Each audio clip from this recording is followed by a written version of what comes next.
you had been having some doubts, noticing things that were causing you concern, and then you have this situation with the pastor who, like you said, pulls a bit of a mafia strong arm move on you, which kind of sent you a bit over the edge into a place of being willing to ask questions. So when you did get to that point of going to the internet, what were some of the things that you began to discover that ultimately led to you, saying, okay, this isn't the truth, and then obviously leaving? The big one was the false mom, the false mother. That was the big one. Once we found out that, because that was... Is that the Ahnsahnghong? Yeah. Okay. Yeah, the false mother. When we found out about that, it kind of went hand in hand with a lot of other things, because there was on the Sunland Church, there was an A and a J in brick on the church. So we were told a story that when we purchased that church and they cleared all the leaves from it and everything, and the vines that grew up the building, that A and J was there. And then later it came out that one of the pastors that came, I think it was Daniel Park, he was like, no, they put that in there, A and J. So along with that, some of the lies that we found out, and then finding out about that there was already a mother that we had never studied about. I mean, that should be, for me, that should be, hey, let me explain something just in case, I want to explain the fact about the true mother, but I need to explain along with that there was a false mother. That would be fair. Mm-hmm. That's the way you're supposed to do things, I believe, as I understand it now, that you're supposed to explain the entire story. Like, this is a true mother, but there was a false mother. And here's why. There's prophecy. Just like the true mother had all the prophecies, supposedly, but the false mother, no prophecies about that. Very strange to me. Yeah, that ended up being very strange. And how did you feel when because I'm sure, finding out about Ahnsahnghong, you also probably found out about the book that Ahnsahnghong had written, where he explicitly said that the Jerusalem is not a woman. I mean, he made it very clear that there is no female image of God. So how did you feel when you first heard that? Well, so after I found out about that, I had Pastor John had been calling me. Other members were calling me. So Pastor John had been calling me. And then Mother wanted to talk to me, and she had called me once also. But Pastor John said he can explain it. And even Mother over the phone said, oh, I can explain it all. I can explain it. They're lying. So Pastor John, the final straw was Pastor John said that Mother wants him to explain. He wanted to come over to my house. So he came over, and my wife wouldn't come into the garage. She didn't want him in the house.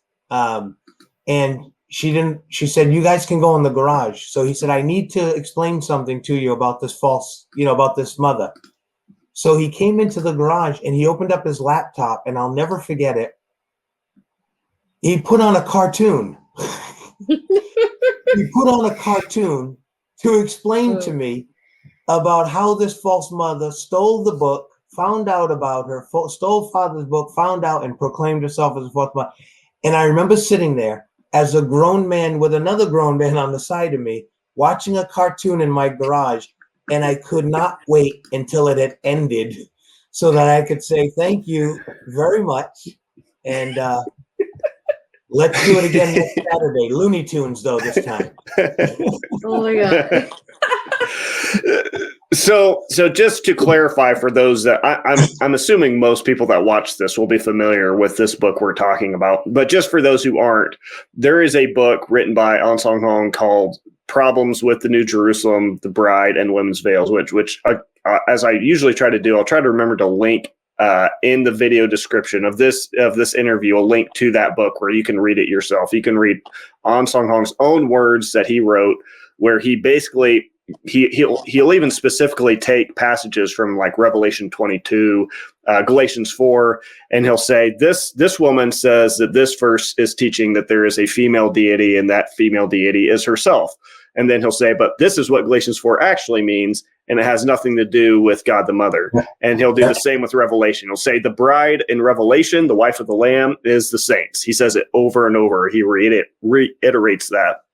And not only in this book, but in some of Ahnsahnghong's truth books, he will also teach that he's consistent. He'll teach that the bride, the wife of the Lamb, is the saints.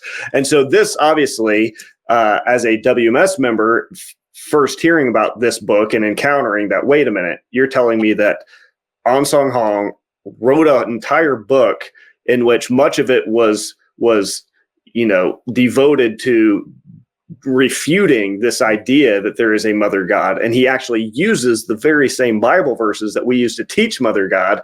He uses those verses and specifically says these have nothing to do with mother God. Let me explain what they actually have to do with.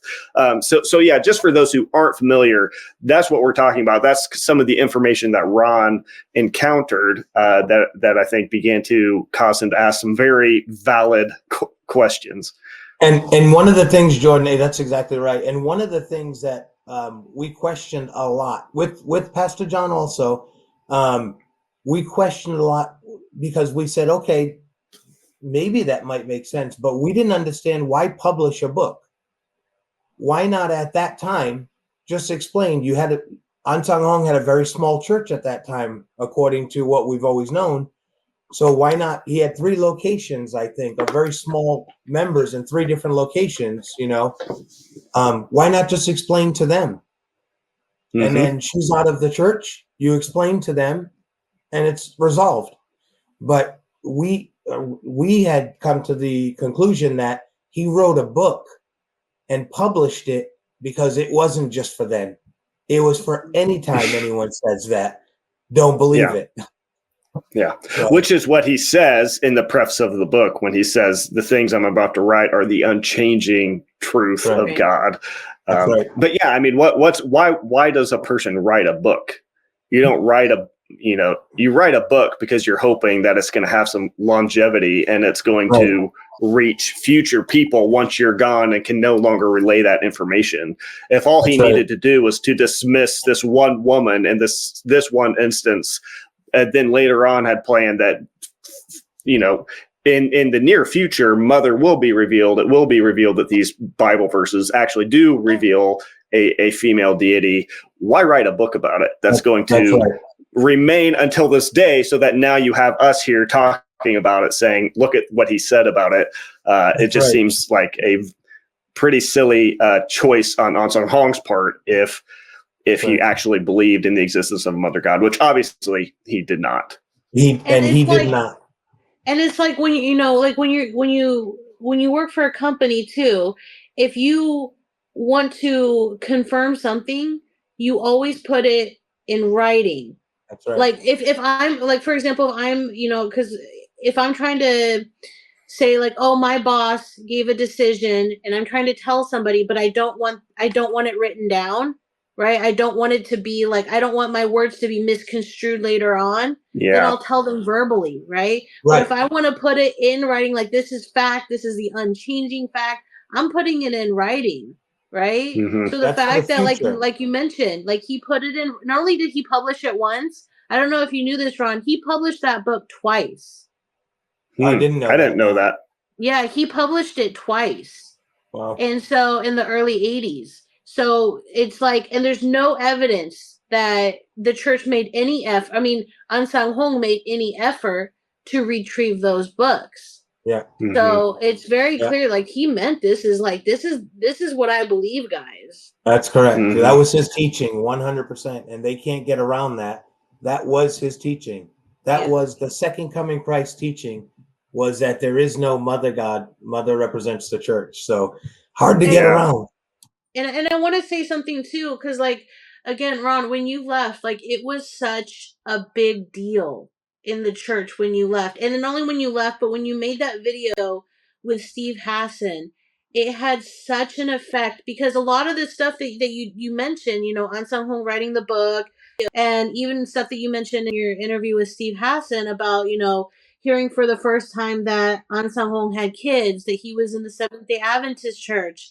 Like, these things, me as a member, I didn't learn those things until you had made that video, and then the church had a seminar, a couple of seminars all throughout the U.S., one of which being in L.A., and they pulled up your video, spliced it, of course, and said like, said all these things. Like they said, yes, it's true, Ahnsahnghong had kids. So what? It was They like, had to explain at that point. yeah, but I, as a member, because at that time it was probably, I think it was early 2013. I had been a member for 6 years at that point, and I had never heard that Ahnsahnghong had kids. We were singing songs about him being alone for 37 years, right? Yeah.